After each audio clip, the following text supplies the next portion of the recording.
maintenant à l'hydrogène, qui est au cœur de la transition. 2021 a confirmé l'engouement qu'on observe désormais sur le sujet de l'hydrogène. Tout le monde s'y réfère. Tout le monde souhaite en produire. La planète hydrogène est en quelque sorte en pleine effervescence. Environ 60 milliards d'euros seront consacrés dans le monde à l'émergence de la filière via des initiatives privées comme publiques. Pour notre part, nous avons lancé en 2021, avec des entreprises internationales partenaires, le plus grand fonds mondial dédié aux infrastructures d'hydrogène décarbonées. Que de chemin parcouru! Je me rappelle qu'il y a seulement 5 ans, nous créions le Conseil mondial de l'hydrogène avec 13 entreprises partenaires. Ce conseil compte aujourd'hui plus de 130 membres parmi les plus prestigieuses entreprises du monde.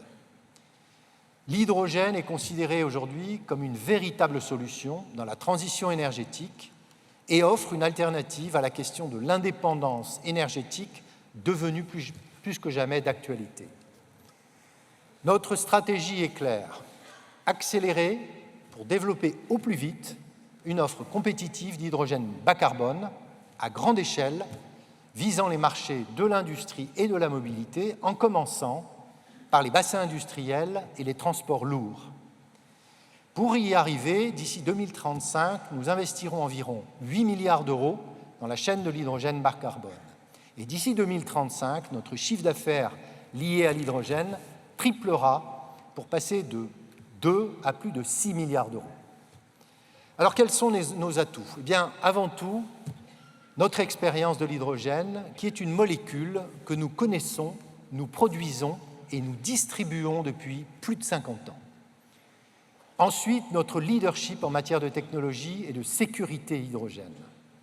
Qu'il s'agisse d'électrolyse, de vaporéformage ou encore de liquéfaction ou de transport de l'hydrogène, notre expertise est la plus complète du marché.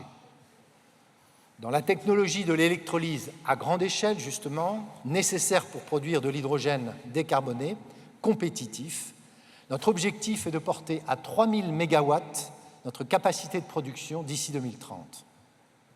Ainsi, nous avons signé avec Siemens Energy un protocole d'accord en 2021 pour développer des électrolyses à membrane de grande capacité en Europe et renforcer notre position.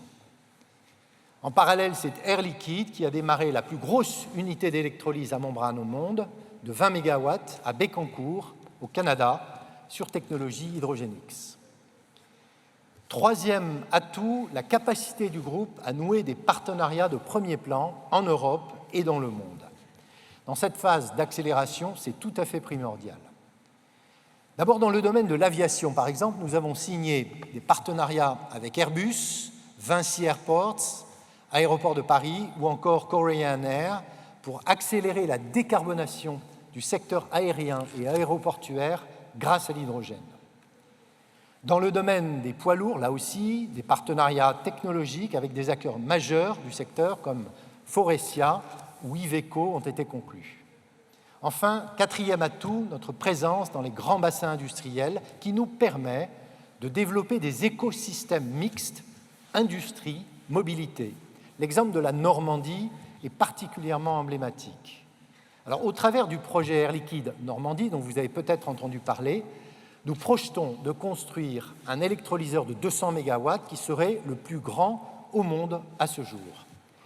Couplé au réseau bas carbone de Port-Jérôme existant d'Air Liquide, il alimentera en hydrogène renouvelable les industriels du bassin industriel et les marchés de la mobilité lourde le long de la vallée de la Seine jusqu'à Paris. Parallèlement, ce projet prévoit aussi la décarbonation du bassin industriel normand. Je voudrais terminer ce panorama sur ce thème avec 2 images qui sont à la fois magnifiques et très symboliques.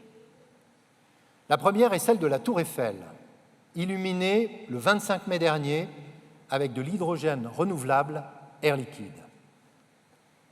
La deuxième, c'est celle du futur bateau à hydrogène liquide d'Energy Observer, dont nous sommes partenaires et à qui nous souhaitons bon vent. vous.